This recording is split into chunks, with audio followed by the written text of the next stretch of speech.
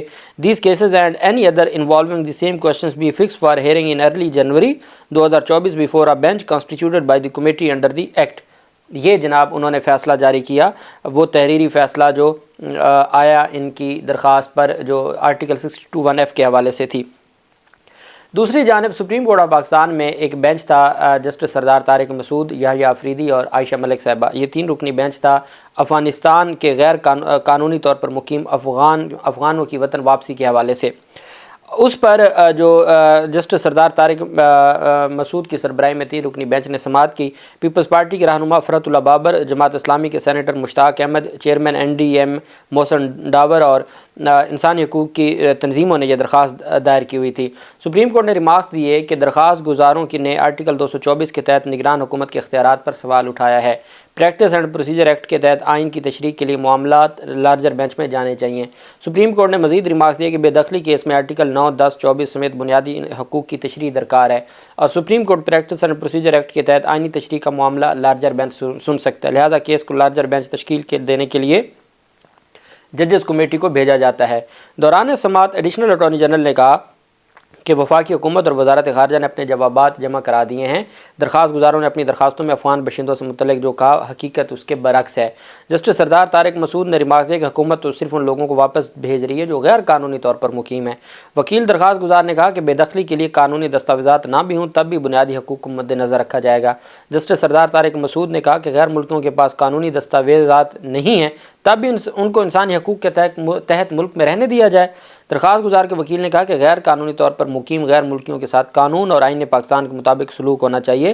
Justice سردار طارق مسعود نے remarks دیا کہ پاکستان کے قانون کے مطابق تو غیر قانونی مقیم غیر ملکیوں کو پہلے جیل ہونی چاہیے.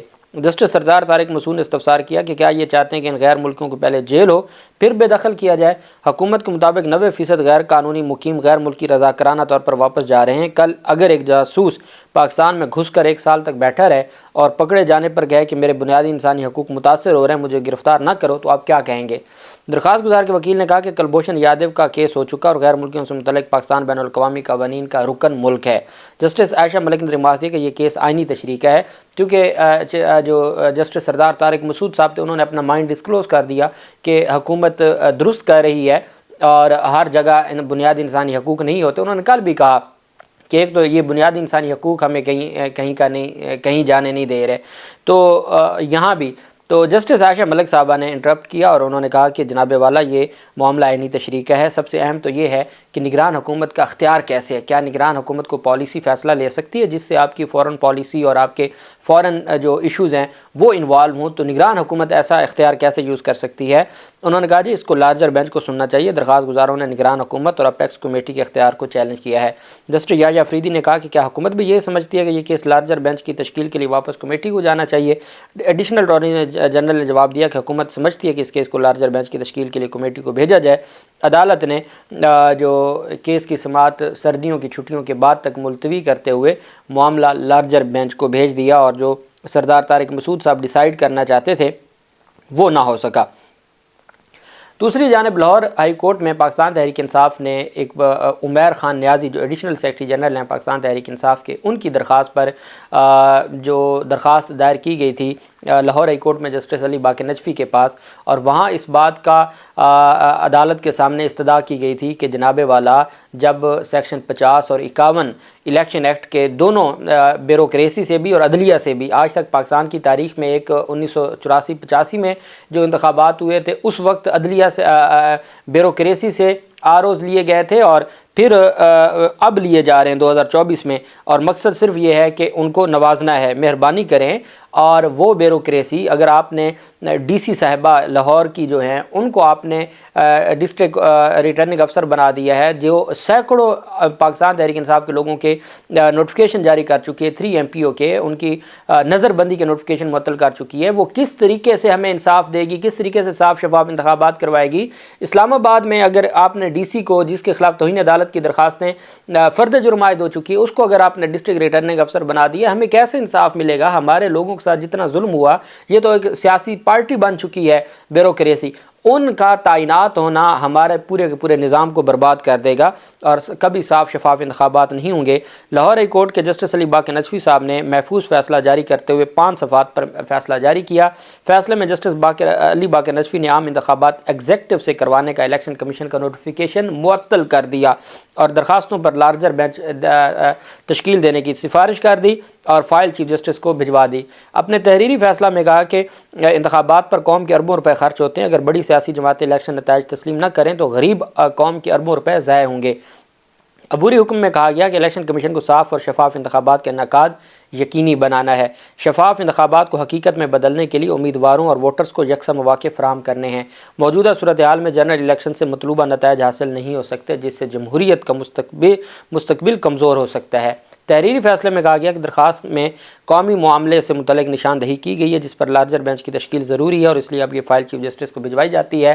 لاہور ہائی کورٹ کے تحریری حکم نامے میں واضح لکھا گیا کہ الیکشن کمیشن کی جانب سے بیوروکریسی خدمات لینے کا نوٹیفیکیشن معطل کیا جاتا ہے اور جو فیصلہ ہے، فائنل فیصلہ ہے، وہ لارجر بینچ کرے گا۔ میں یہ سمجھتا ہوں کہ یہ لاہور ہائی کورٹ کا بہت احسن فیصلہ ہے، کیونکہ اگر ان آر اوز اور ڈی آر اوز کے تحت انتخابات آپ نے کروانے ہیں تو پھر تو آپ پہلے ہی لکھ کے دے دیں۔ میں نے آپ کو بتایا بیوروکریسی کو 2 این آر او دے چکی ہے نون لیگ، ایک اپنے گورنر پنجاب کے ذریعے اور ایک نیب کے ذریعے۔ جب ان کو اتنا نواز دیا گیا ہے، نگران حکومت نے جو کچھ کیا ہے، ایک جلسہ، ایک ریلی، ایک کنونشن، ایک دفتر نہیں کھولنے دیا جس پنجاب بیوروکریسی نے پاکستان تحریک انصاف کو، وہ پاکستان تحریک انصاف کو غیر جانبدار ہو کے جو لیول پلینگ فیلڈ دے کے کس طریقے سے انتخابات اور سارے معاملات کرنے دے گی۔ تو میں یہ سمجھتا ہوں کہ یہ معاملہ ایک بہتر ہو گیا ہے اور لاہور ہائی کورٹ کو اس معاملے پر بھلے اتوار کے دن عدالتیں کھولنی پڑیں، انتخابات کی بات ہے، ملک کی جمہوریت کی بات ہے۔ اگر 9 اپریل کو عدالتیں کھل سکتی ہیں تو اب بھی آپ اتوار والے دن یہ اگلے 3 دن ریگولر اس کو سنیں روزانہ کی بنیاد پر اور فیصلہ کریں اور اس فیصلے پر امپلیمنٹ کروائیں تاکہ انتخابات بھی ڈیلے نہ ہوں اور پاکستان تحریک انصاف کا جو ایک ویلڈ objection ہے وہ بھی ہر صورت اس کو بھی دور کیا جائے۔ اللہ پاک پاکستان کا حامی و ناصر ہو۔ بہت شکریہ۔ اللہ حافظ۔ پاکستان زندہ باد۔